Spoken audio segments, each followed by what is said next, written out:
Oh, there it is. Got him.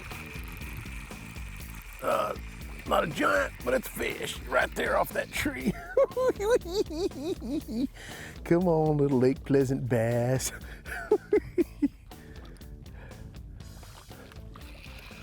Yeah, they're kind of snugged up to the trees right there. Look at that. There we go, folks. Beautiful Lake Pleasant bass. Cold, early spring, pre-spawn. Let me tell you something.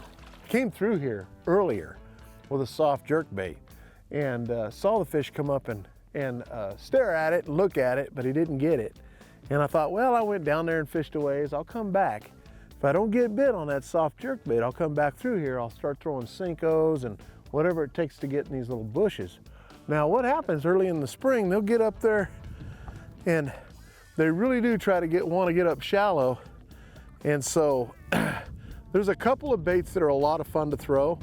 Now, the scary part about today is, and it's really not a scary thing, you just got to know what you're up against.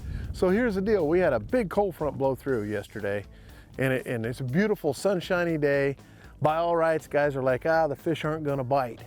And a lot of guys won't go out on a day like that. But the fish will bite. You just got to get maybe a little tighter to the cover and fish a little slower. You know, and these fish are lethargic a little bit right now anyways, just moving up. But, you know, it doesn't mean that you can't come out here and try some reaction. See where the fish, let the fish tell you what they want and see what's going on. I threw a little bit of reaction. I did get bit on the soft plastic jerk bait, but in saying that, and it's usually a great time of year. Now tomorrow could be a whole different ball game. Come out here and just crush them on that soft plastic jerk bait. And we'll still throw it around a little bit today. I think maybe in a little clearer water. We're back here where it's a little dingier. But man, you really can't beat, you know, a Texas rig or a Cinco or a drop shot or something like that when they start, when they're a little lethargic like this. So we're gonna go around, we're just gonna poke around, see what we find, and see if we can't catch some of these fish here at Lake Pleasant. It's a beautiful lake, it's a beautiful day. And you know, whether you go out and catch a whole bunch of fish or a big one or whatever, when you can get out on the water when it's beautiful like this after the weather we've had the last month, I just got done fishing a tournament and I had hail on me. So, you know, it feels good to get out and have a little sun and do a little fishing where you're not fighting the wind so hard and you're not fighting all the weather conditions like this. The only thing we will be fighting, like I said, is that cold front. Cold fronts will normally shut them down, but it doesn't mean you can't go out and catch them, and that's what we're going to do today. Up, up, up, up. Got him. Right in that tree, but it's just a little one, but there we go, little ones. Well, he was up shallow. Come on, little feller. I'm not doing any sight fishing or anything. You know, there's some fish on beds, I'm sure. We might play around with that too, but up here it's a little bit dirtier, so I'm just kind of tossing out towards the bush, and my boat's sitting in 19 foot of water. But you know, it's really hard to be anything subtle when these fish shut down like they do. You know, throwing anything weightless or, like I said, you know, something real subtle. Oh, got him out of that tree.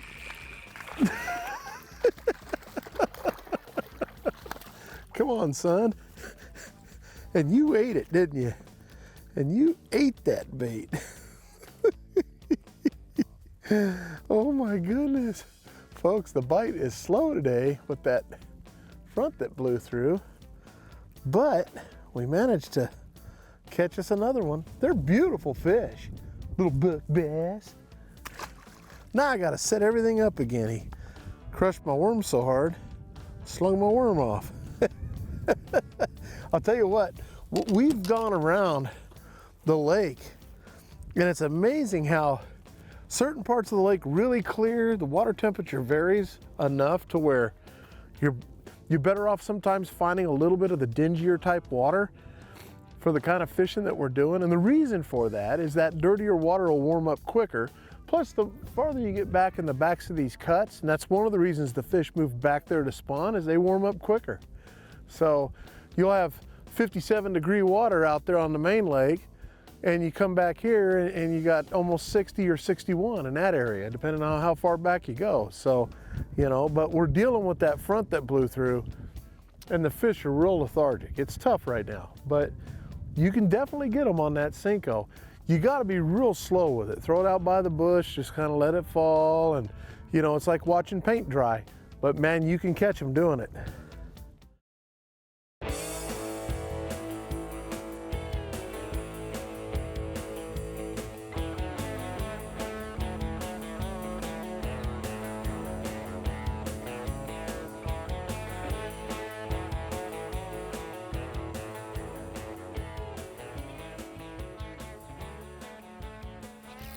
Got him.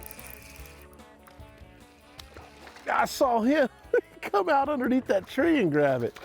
Hey, come on, son. Well, the little ones are definitely moving up, without a doubt. Let him go back real quick. Just throw out by the bush and let it fall real slow, weightless. Let me show you real quick what I got going on here. For the folks that don't know how to rig this thing up, I'm using an Owner Wacky style hook. It's a 2-aught Wacky style hook made by Owner. Great hook, okay? Then I've got a little O-ring that I've put over top of a 5-inch Cinco, okay? And that's the 330 color. I like it because it has a little bit of copper flake in it. I always did like that. The 301's a great color too. And then I'm throwing a 10-pound test leader, and then I'm throwing Berkeley Nanofill white line so I can watch that line. I like it where I can see it. And so I've got a leader on there, and that leader from the fluorocarbon and the Nanofill is called an Alberto knot right there. It's just an Alberto knot. It's real small in diameter. I mean, it comes through the guides great. Now I've teamed that up with this Taipan 7-foot medium action rod, and I'll tell you, this is a great spinning outfit. It's got plenty of backbone so you can get the hook set, but it's got enough tip on it to where they'll get it. I love it. It's a great rod, and you know, team that up with a nice reel, you know, spinning reel that you like. You know, I'm using this one, happens to be a Stratic, but it's a great reel. But you know, this has been a great. I always have a Cinco, a Wacky Cinco, or a regular Cinco hooked up. You could throw a 4-inch Cinco, even a 5-inch Cinco in some of these trees if you wanted to flip in some of these trees and let it fall, but it's all weightless. You know, with that cold front coming through, I'm just trying to really be subtle, you know? And we're not catching quite the big ones yet, but we're finding some fish here and there lingering around, which is a good thing. He came right out of that tree and just whacked it. I watched him come out of the branch. Oh, I got another bite. There he is. They're back here in this cut, so you get back in these coves, catch some of these little buck bass. They can't resist the Cinco, man, I'm telling you. It's awesome. It's a fun way to fish, it really is. And a lot of times, the reason why I'm throwing this the way I'm throwing it is because a lot of times those bigger fish will see that, and the bigger profile there, they might, if they're up shallow, might come up and grab it. You can see how I got the hook facing towards the back of the bait. Sometimes you get it hooked up, but man, if it ever falls down and I want to put a little weight in there, you can put a little nail weight in there if you want to go a little deeper. And that way it sits up like this, and when you're pulling on this, the tail kind of wiggles. And the way you pull it, it'll just kind of wiggle up here. And boy, they just grab it. It's a lot of fun. It turns more into a Nico rig at that point, but it sure is fun. Oh, there it goes. Got him. Yeah, that's a little bit better fish. Little Cinco bass. Come on, son. Look at that fish. Ah. Yeah, that's a little bit better. Fun fish. Fun fish, not a giant yet, but still a fun one. Look at that. Ow! A little Lake Pleasant bass right there. I'll tell you what, folks. We've gone from the Wacky style because I'm in all these trees like this and I didn't want to get hooked up and have to go in. So we've gone from the Wacky style to the Weedless style. A lot of guys will call it Texas rig, but a Texas rig is normally when you have the weight on the front, the bullet weight and all that. This is basically Weedless. I'm using a 2/0 owner hook, and what I'm doing is just throwing a 4-inch, one of my favorite all-time baits. I use it at home a lot. It's great, watermelon black flake, okay? Tossing it around the trees. Now these fish are moving up and spawning, okay? They're starting to move in, but you'll have a lot of fun with this bait just going and tossing it around. And you can see the trees we're in right here in this little cut. And I'm just taking and tossing to each tree. You gotta take your time, you know? Let it fall subtle. We just had the cold front blow through. Now, here's the strange thing that happened to us yesterday.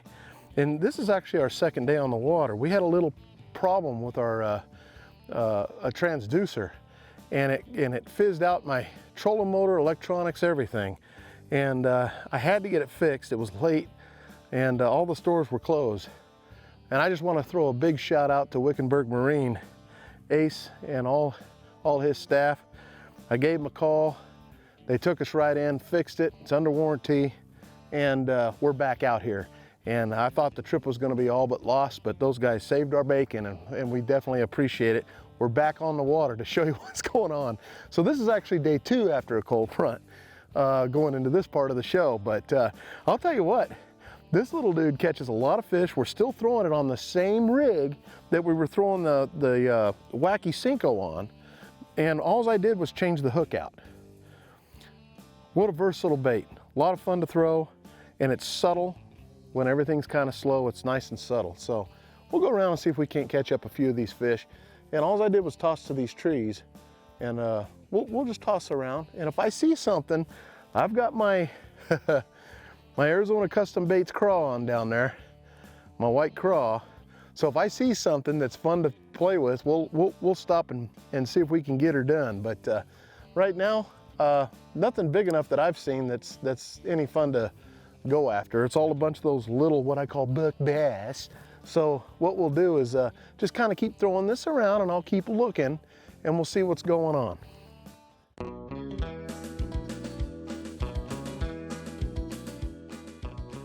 Folks, for my tip of the week, one thing that's really important to remember is that when this time of year you got a lot of paired up fish, that the males are making nests, the females are trying to move in and spawn with them.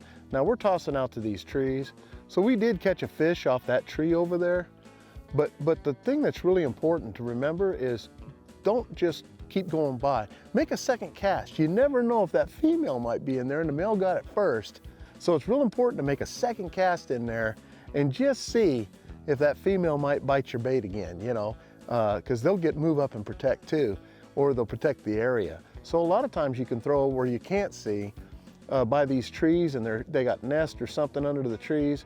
And so always make that second toss. You may not catch the fish, but man, sometimes when they are paired up, they're not always paired up, but when they are, you might be able to catch the big one after you catch the little one, because it's usually the little one that'll come up and whack it first. So always make 2 casts, and I'll tell you what, you might get rewarded for that. One thing I love about power poles is you drop them in certain areas and just kind of, if you sit still for a little while and you look around, we just caught a fish over on the brush, but I'm looking around, the water's clear enough back here, and I see some little ones, real little ones. There's one that's a pretty good sized male over here. I just happened to notice. And one thing about it, if you drop your power poles down and just start looking, it's amazing what you start seeing, because a lot of times you go over this stuff. They blend in pretty good sometimes. This wasn't an obvious area, but I'm gonna take my Arizona Custom Baits craw out here and see if I can't catch this fish. He ain't moving nowhere.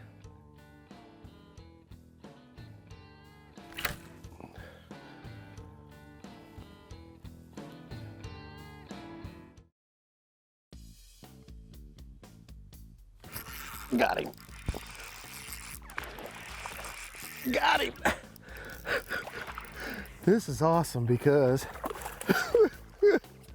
I ended up having to get this little dude because he hit my bait the first time, broke it off. I got all my weight and everything back. Look, I had a bad spot in my line, and he went for it. Look at that. I broke that line way down there. Had a bad spot in my line, but I managed to pick him back up with the Cinco. He was pretty aggressive. All right, there you go. Look at that fish. That's a beautiful big male right there. That's a big male, beautiful bass. What they do a lot of times, go on home. What they do is they'll get down there, and when you're at a distance away from them, you'll see them swipe at your bait.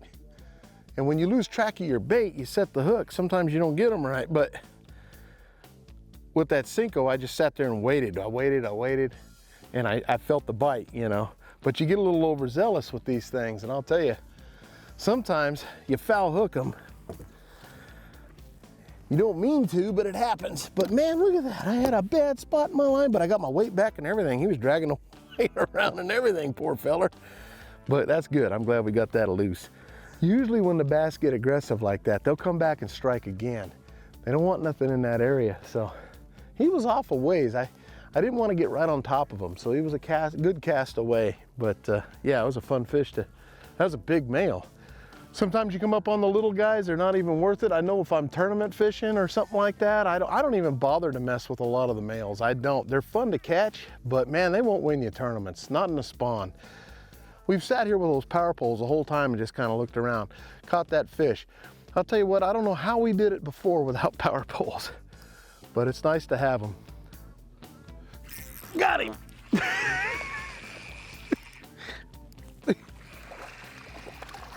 That's what happens when you start throwing to the bushes. You know, we moved back a little bit into some of these cuts with a little bit dingier water. There's a little buck bass. Started throwing into some of these bushes. You know, when all in doubt, you know, when you're having problems catching fish, a lot of times that's what makes this Cinco so nice, is you can take and find some of these bushes that are sitting out a little deeper and just toss the bait out there. A lot of times if the fish are in the mood to hit anything, a lot of times what they'll do is sit in these bushes and they'll suspend up in there, and anything comes through there, they just jet out and grab it. So that's what makes that so much fun to do. With the weedless style, you can get it right in by the bush. You don't have to worry about getting hung up and all that.